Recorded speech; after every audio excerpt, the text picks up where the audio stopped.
जय माता दी दोस्तों। ओम नमः शिवाय। आप सभी का बहुत बहुत स्वागत है। आज हम लोग गुरुवार की व्रत कथा सुनेंगे। आप सभी कथा को सुनने से पहले वीडियो को लाइक ज़रूर करें, साथ ही में हमारे चैनल को सब्सक्राइब भी करें ताकि आप सभी को ऐसी ही कथाएं सुनने को मिले और माता रानी की कृपा आप सभी पर बनी रहे। तो आइए प्रभु की कृपा से कथा को प्रारंभ करते हैं। बोलिए भगवान बृहस्पति देव की जय हो। प्राचीन समय की बात है। भारतवर्ष में एक प्रतापी और दानी राजा राज्य करता था। वह नित्य गरीबों और ब्राह्मणों की सहायता करता था। यह बात उसकी रानी को अच्छी नहीं लगती थी। वह ना ही गरीबों को दान देती थी और ना ही भगवान का पूजन ही किया करती थी। राजा को भी दान देने से मना करती थी। एक दिन राजा शिकार खेलने के लिए वन में गए हुए थे तो रानी महल में अकेली थी। उसी समय बृहस्पति देव साधु वेश में राजा के महल में भिक्षा के लिए आए और उन्होंने रानी से भिक्षा मांगी। तब रानी ने भिक्षा देने से इनकार किया और कहा, हे साधु महाराज, मैं तो दान पुण्य से तंग आ गई हूँ। मेरा पति सारा धन लुटाते रहता है। मेरी इच्छा है कि हमारा धन नष्ट हो जाए, फिर ना रहेगा बांस और ना बजेगी बांसुरी। साधु महात्मा ने कहा, देवी, तुम तो बड़ी विचित्र हो। धन और संतान तो सभी चाहते हैं। पुत्र और लक्ष्मी तो पापी के घर भी होनी चाहिए। यदि तुम्हारे पास अधिक धन है तो भूखों को भोजन दो, प्यासों के लिए प्याऊ बनवाओ, मुसाफिरों के लिए धर्मशालाएं खुलवाओ। जो निर्धन अपनी कुंवारी कन्याओं का विवाह नहीं कर सकते, उनका विवाह कर दो। ऐसे और कई काम हैं जिनके करने से तुम्हारा यश पूरे लोक और परलोक में फैलेगा। परंतु रानी पर उपदेश का कोई प्रभाव ना पड़ा। वह बोली, महाराज, आप मुझे कुछ ना समझाएं। मैं ऐसा धन नहीं चाहती जो हर जगह बांटती फिरूं। साधु महात्मा ने उत्तर दिया, यदि तुम्हारी ऐसी ही इच्छा है तो तथास्तु। तुम ऐसा करना कि बृहस्पतिवार को घर को लीपकर पीली मिट्टी से अपना सिर धोकर स्नान करना, भट्टी चढ़ाकर कपड़े धोना। ऐसा करने से आपका सारा धन नष्ट हो जाएगा। इतना कहकर वह साधु महाराज वहाँ से चले गए।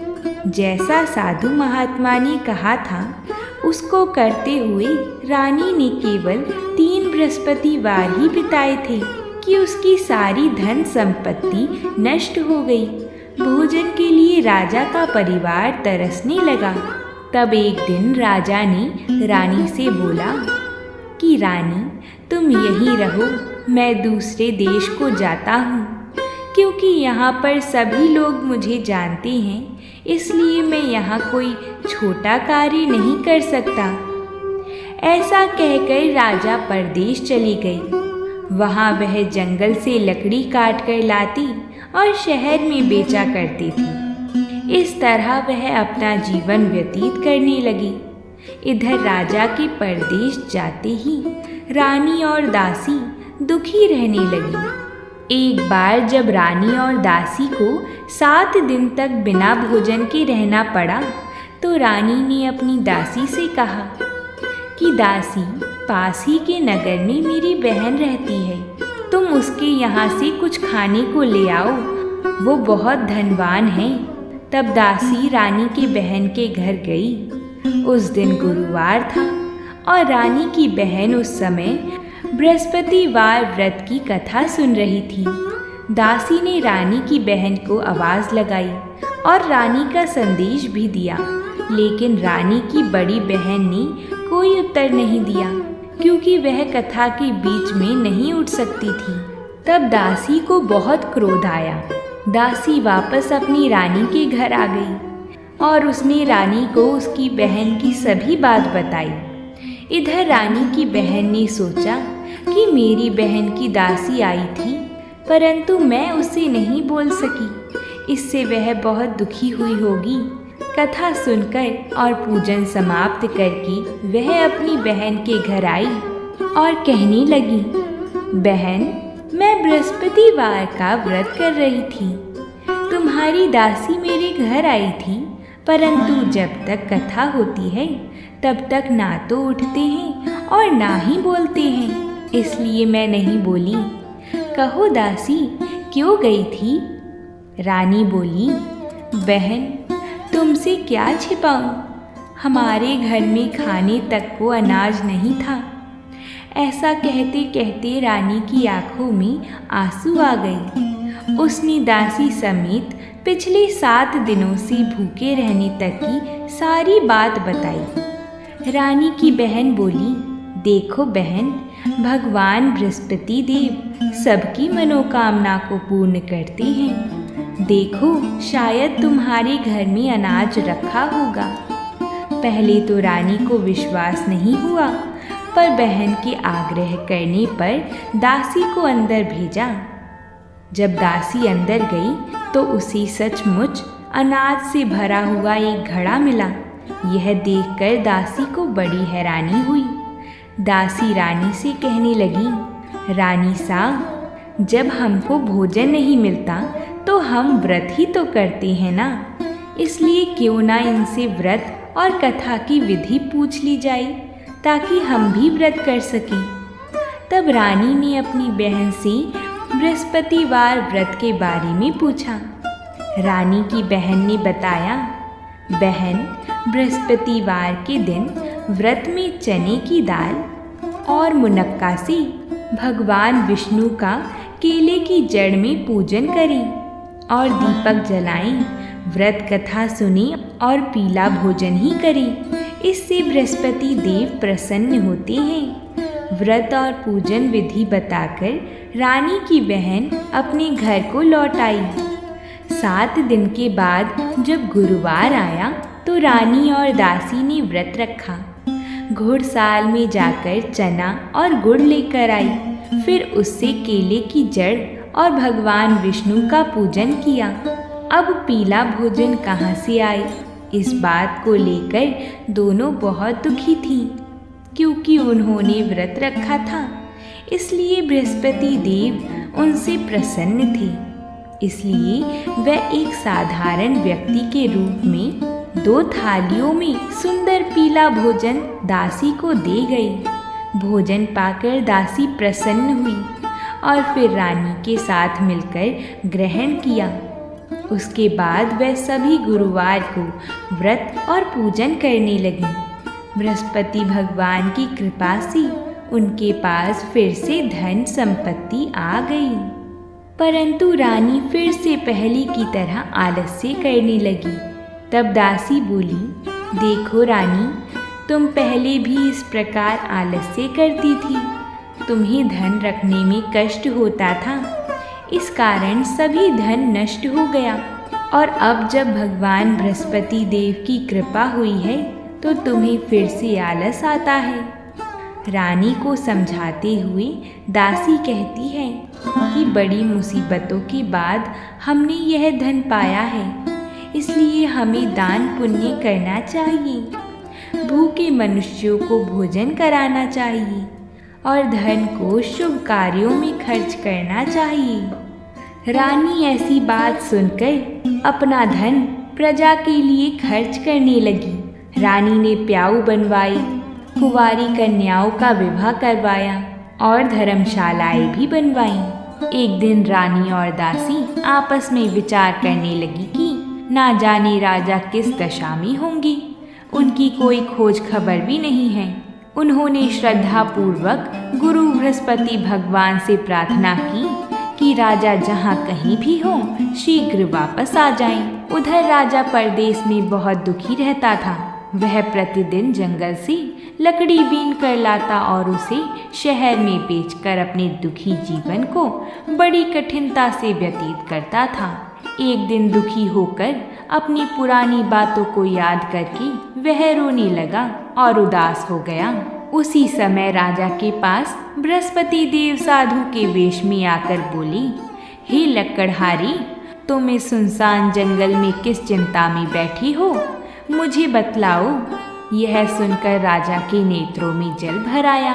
साधु की वंदना कर राजा ने अपनी संपूर्ण कहानी सुना दी। महात्मा दयालु होते हैं। वह राजा से बोले, हे राजा, तुम्हारी पत्नी ने बृहस्पति देव के प्रति अपराध किया था, जिसके कारण तुम्हारी यह दशा हुई। अब तुम चिंता मत करो, भगवान तुम्हें पहले से अधिक धन देंगी। देखो, तुम्हारी पत्नी ने बृहस्पतिवार का व्रत प्रारंभ कर दिया है।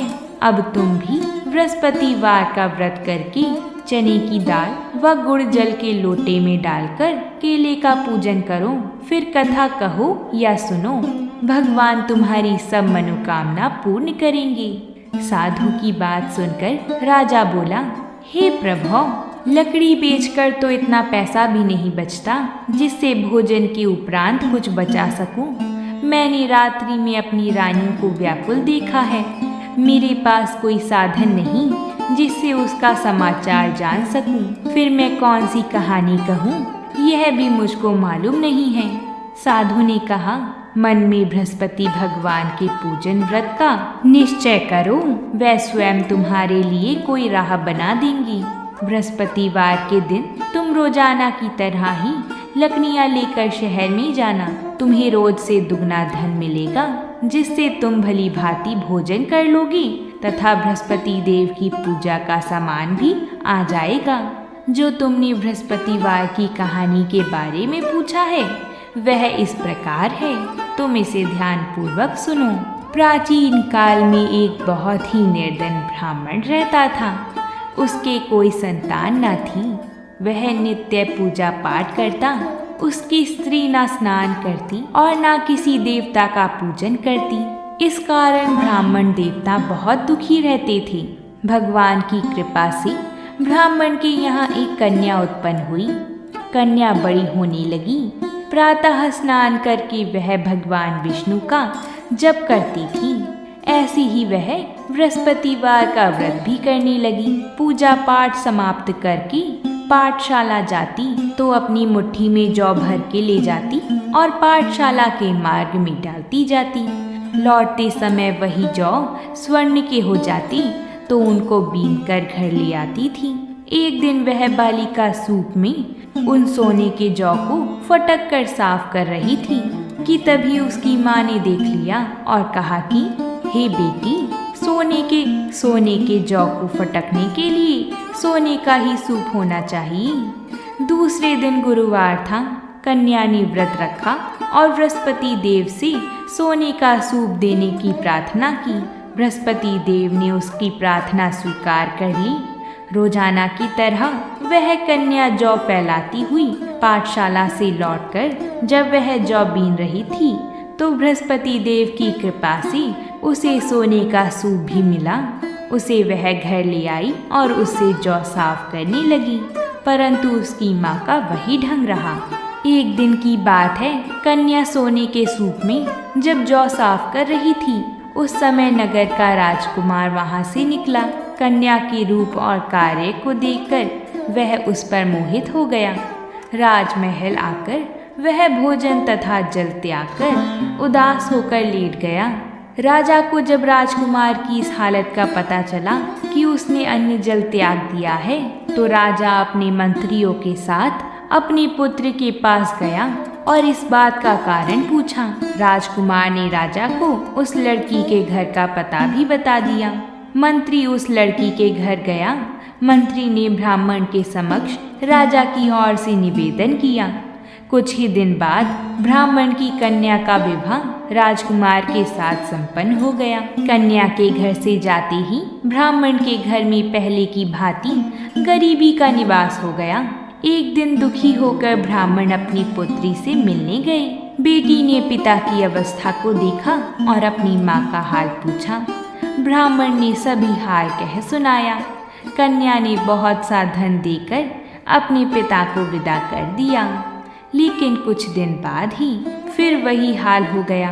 ब्राह्मण फिर अपनी कन्या के यहाँ गया और सभी हाल कहा तो पुत्री बोली, हे पिताजी, आप माता को यहाँ लिवा लाओ, मैं उन्हें वह विधि बता दूंगी जिससे गरीबी दूर हो जाएगी। ब्राह्मण देवता अपनी स्त्री को साथ लेकर अपनी पुत्री के पास राजमहल पहुँचे तो पुत्री अपनी माँ को समझाने लगी, हे माँ देखो, तुम प्रातः काल स्नान आदि करके विष्णु भगवान का पूजन करो तो सब दरिद्रता दूर हो जाएगी। परंतु उसकी माँ ने उसकी एक भी बात नहीं मानी। वह प्रातः काल उठकर अपनी पुत्री की बची झूठन को खा लेती थी। एक दिन उसकी पुत्री को बहुत गुस्सा आया। उसने अपनी माँ को एक कोठरी में बंद कर दिया। फिर प्रातः उसे स्नान आदि करा के पूजा पाठ करवाया तो उसकी माँ की बुद्धि ठीक हो गई। इसके बाद वह नियम से पूजा पाठ करने लगी और प्रत्येक बृहस्पतिवार को व्रत करने लगी। इस व्रत के प्रभाव से मृत्यु के बाद वह स्वर्ग को गई। वह ब्राह्मण भी सुखपूर्वक इस लोक का सुख भोगकर स्वर्ग को प्राप्त हुआ। इस तरह कहानी कहकर साधु बने देवता वहां से अंतर ध्यान हो गए। धीरे धीरे समय व्यतीत होने पर फिर बृहस्पतिवार का दिन आया। राजा जंगल में लकड़ी काटकर शहर में बेचने लगा। उसे उस दिन बाकी दिनों से अधिक धन मिला। राजा ने चना गुड़ आदि लाकर बृहस्पतिवार का व्रत किया। उस दिन से उसके सभी कलेश दूर हो गए। परंतु जब अगले गुरुवार का दिन आया तो वह बृहस्पतिवार का व्रत करना भूल गया। इस कारण बृहस्पति भगवान नाराज हो गए।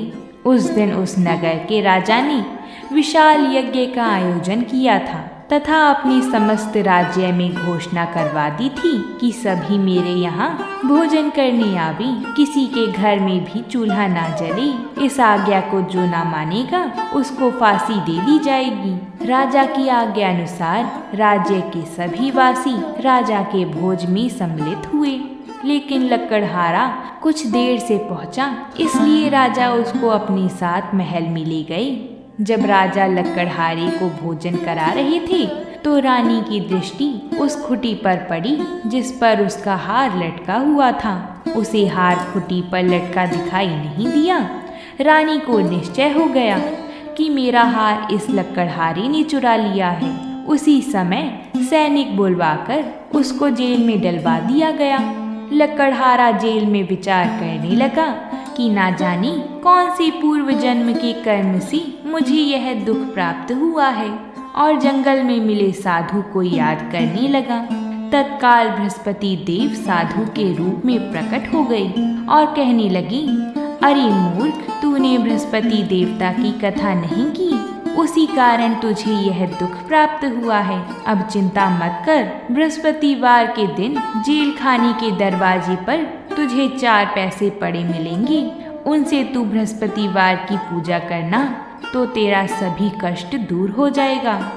अगले बृहस्पतिवार के दिन उसे जेल के द्वार पर 4 पैसे मिले। राजा ने पूजा का सामान मंगवाकर कथा कही और प्रसाद बांटा।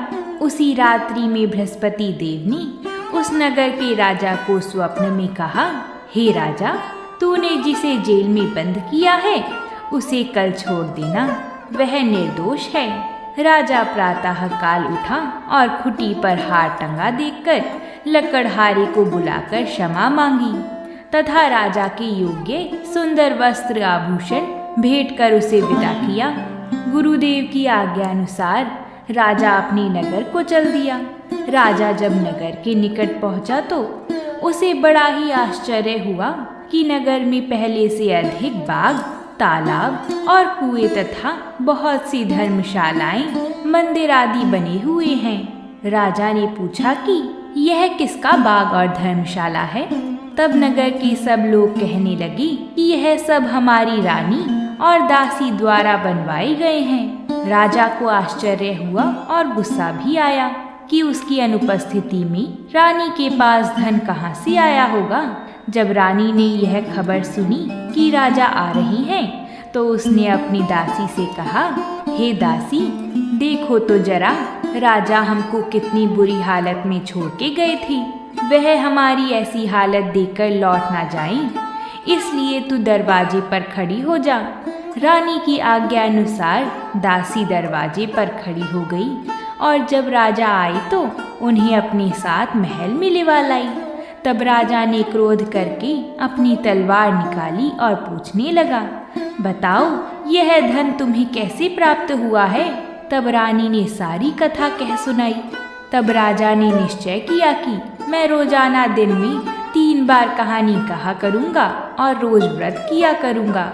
अब हर समय राजा के दुपट्टे में चने की दाल बंधी रहती तथा दिन में 3 बार कथा कहता।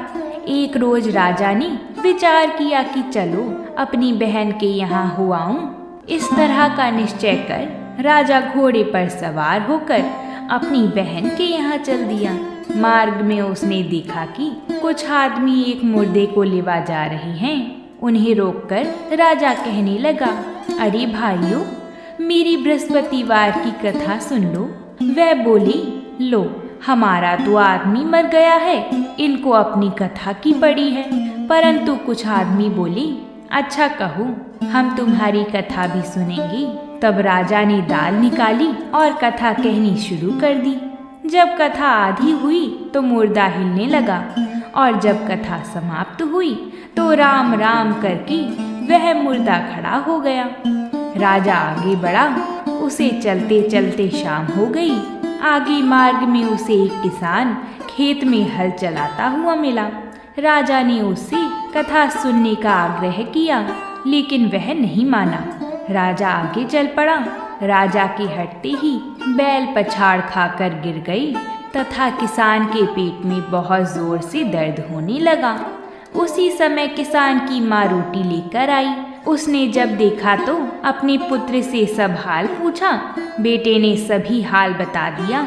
बुढ़िया दौड़ती दौड़ती उस घुड़सवार के पास पहुंची और उससे बोली, मैं तेरी कथा सुनूंगी, तू अपनी कथा मेरे खेत पर ही चलकर कहना। राजा ने लौटकर बुढ़िया के खेत पर जाकर कथा कही, जिसके सुनते ही बैल खड़ी हो गई तथा किसान के पेट का दर्द भी बंद हो गया। राजा अपनी बहन के घर जा पहुंचा। बहन ने भाई की खूब मेहमान नवाजी करी। दूसरे रोज प्रातःकाल राजा जागा तो वह देखने लगा कि यहाँ सब लोग भोजन कर रहे हैं। राजा ने अपनी बहन से जब पूछा, ऐसा कोई मनुष्य है जिसने भोजन नहीं किया हो, जो मेरी बृहस्पतिवार की कथा सुन ले। बहन बोली, हे भैया, यह देश ऐसा ही है। यहाँ लोग पहले भोजन करते हैं, बाद में कोई अन्य काम करते हैं। फिर वह कुम्हार के घर गई जिसका लड़का बीमार था। उसे मालूम हुआ कि उसके यहाँ 3 दिन से किसी ने भी भोजन नहीं किया है। रानी ने अपने भाई की कथा सुनने के लिए कुम्हार से कहा। वह तैयार हो गया। राजा ने जाकर बृहस्पतिवार की कथा कही, जिसको सुनकर उसका लड़का ठीक हो गया। अब तो राजा की प्रशंसा होने लगी। एक दिन राजा ने अपनी बहन को कहा, हे बहन, मैं अब अपने घर जाऊंगा, तुम भी तैयार हो जाओ। राजा की बहन ने अपनी सास से अपने भाई के साथ जाने की आज्ञा मांगी तो सास बोली, हाँ चली जा, मगर अपने लड़के को मत ले जाना, क्योंकि तेरे भाई के कोई संतान नहीं है। बहन ने अपने भाई से कहा, हे भैया, मैं तो चलूंगी, मगर कोई बालक नहीं जाएगा। तब राजा अपनी बहन को भी छोड़कर दुखी मन से अपनी नगर को लौट आया। राजा ने अपनी रानी से सारी कथा बताई और बिना भोजन किए वह शैया पर लेट गया। रानी बोली, हे प्रभु, बृहस्पति देव ने हमें सब कुछ दिया है, वह हमें संतान अवश्य देंगे। उसी रात बृहस्पति देव ने राजा को स्वप्न में कहा, हे राजा, उठ जा और सभी सोच त्याग दे, तेरी रानी गर्भवती है। राजा को यह जानकर बड़ी खुशी हुई। 9वें महीने में रानी के गर्भ से एक सुंदर पुत्र पैदा हुआ। तब राजा बोला, हे रानी, स्त्री बिना भोजन के रह सकती है, परंतु बिना कहे नहीं रह सकती।